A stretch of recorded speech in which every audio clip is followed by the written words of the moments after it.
Selanjutnya di sini kita akan coba mengedit salah satu data yang ada di dalam tabel ini, dan caranya kita akan mengaktifkan link edit ini untuk diarahkan ke dalam suatu form sama seperti create, tapi dengan tambahan value-value-nya ini akan muncul sesuai data yang kita pilih, kira-kira seperti itu.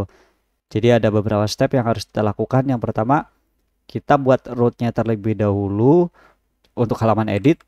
Jadi di dalam file web.php harusnya kita menambahkan untuk edit ya. Caranya sama seperti sebelum kita melakukan proses update, kita akan arahkan terlebih dahulu ke dalam suatu apa ya, bisa dibilang formnya lah ya. Biasanya kayak gini, products, ID yang akan kita edit, kemudian ini edit adalah nama dari si halamannya. Kemudian metodenya juga biasanya akan menggunakan metode edit. Jadi di dalam controller yaitu product kali ini kita perlu membuat method dengan nama edit. Oke, kita bisa buat sebelum method update. Di sini kita berikan public function edit, ada parameter ID-nya, dan di sini kita arahkan ke halaman edit. Halaman editnya belum kita buat ya. Tapi selain kita langsung lempar ke halaman view untuk form edit, kita juga perlu mengambil data sesuai ID-nya supaya kita munculkan juga di dalam form agar kita tahu ya data apa sih yang akan kita ubah gitu. Ini caranya sama sih, kita bisa copy paste saja dari query lainnya ya, karena kita akan mengambil produk. Dan karena sebelumnya kita sudah menggunakan data array seperti ini untuk melempar data dari controller ke dalam view, sekarang kita coba praktekkan dengan menggunakan compact. Jadi fungsinya sama aja sih. Ibaratnya supaya si view blade ini bisa mengambil data dari si variable product yang ada di dalam controller gitu. Jadi ibaratnya variable product ini akan kita lempar ke file edit dengan nama variabelnya itu ya produk juga gitu. Dan sekarang dengan menggunakan method compact. Jadi langkah selanjutnya adalah kita bisa mungkin kita bisa duplicate atau copy paste dari file create ya sekarang. Ini kalau misalkan teman-teman tidak ada menu duplicate-nya, itu cari aja extensionnya yaitu file utils. Nah, ini yang saya gunakan, file utils dari Stephen Listener gitu ya. Oke, kita coba duplicate file create-nya dengan nama edit sekarang. Dan yang akan kita ubah adalah di sini di bagian action kita perlu menambahkan parameter ID-nya gitu. Jadi karena untuk bisa mengarahkan ke dalam method put, kita juga perlu menambahkan parameter ID. Jadi nilai ID-nya harus kita berikan di dalam sini. Biasanya cukup teman-teman panggil aja objek produk yang kita lempar menggunakan compact di dalam controller, dan field-nya adalah ID. Kira-kira seperti itu. Dan kalau misalkan teman-teman ingat, pada saat menggunakan Thunder Client untuk melakukan update, itu kan kita bisa menggunakan form URL encode atau data form gitu. Nah, karena kita menggunakan data form, otomatis metodenya itu tetap post. Tapi kita juga akan mengimplementasikan metodenya itu dengan put. Jadi teman-teman bisa memanfaatkan sintaks blade saja daripada harus membuat input hidden dengan nama underscore method dan value-nya itu adalah put. Nah, ini sama aja sih, teman-teman bisa panggil aja langsung add method dan isinya diberikan string put seperti ini. Nah, jadi nantinya akan berhasil mengarahkan ke dalam root milik put. Nah, sisanya sekarang adalah kita perlu menampilkan value-value dari field yang akan kita ubah. Di sini value untuk name kita tampilkan juga ya, product name seperti ini. Oke. Kemudian kita juga akan lakukan ya menambahkan value di dalam inputan price dengan mengambil juga datanya dari field price milik produk.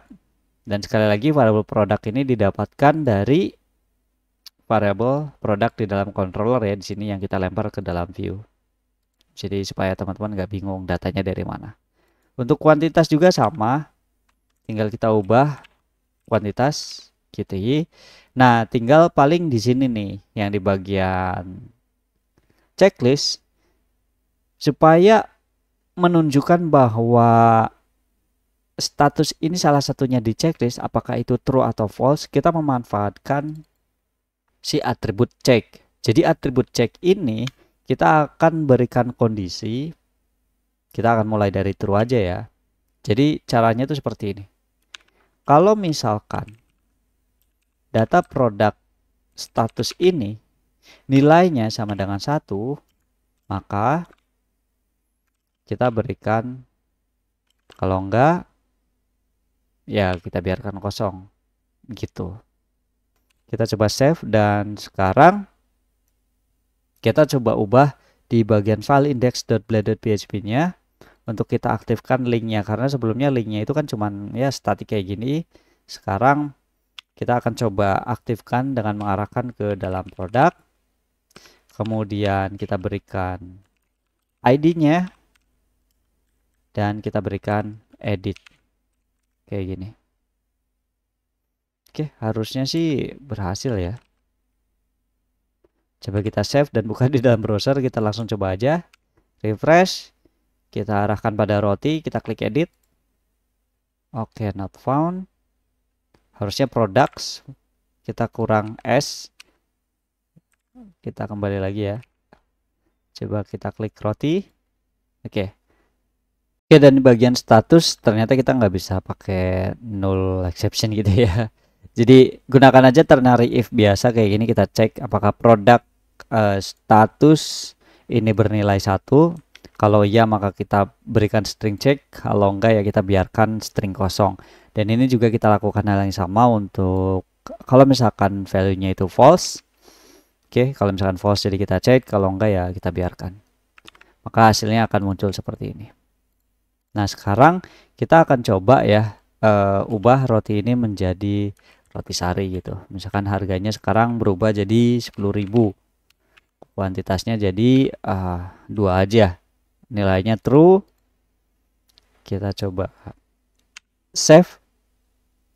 Oke, harusnya kita juga tambahkan redirect ya, sama kayak yang sebelumnya nih, kita return redirect ke products kalau misalkan berhasil pengupdate-nya. Jadi di dalam method update kita harus ubah ya returnnya menjadi return redirect product. Dan ini nggak perlu refresh, kita langsung save aja. Oke, ini kembali ke dalam produk, harusnya berhasil. Kita cek paling terakhir. Nah, datanya bisa teman-teman lihat sesuai yang kita ubah, namanya berubah, stoknya berubah, statusnya sekarang berubah. Mungkin kita bisa kembalikan semuanya satu, roti harganya 9.000. Kita coba save. Nah, kita coba cek di 11 datanya berhasil kita ubah. Oke, ngomong-ngomong soal CSRF token ya, kita sebenarnya belum lihat sih ya yang add method kemudian add hidden itu CSRF token tuh gimana maksudnya ya, add CSRF.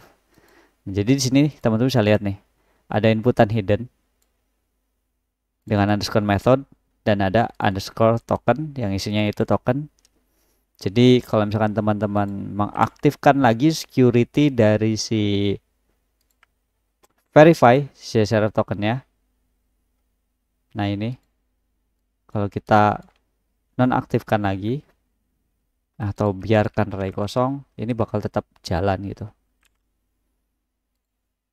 Nah gitu. Oke, kita sudah berhasil mengubah data yang ada di dalam database menggunakan vault.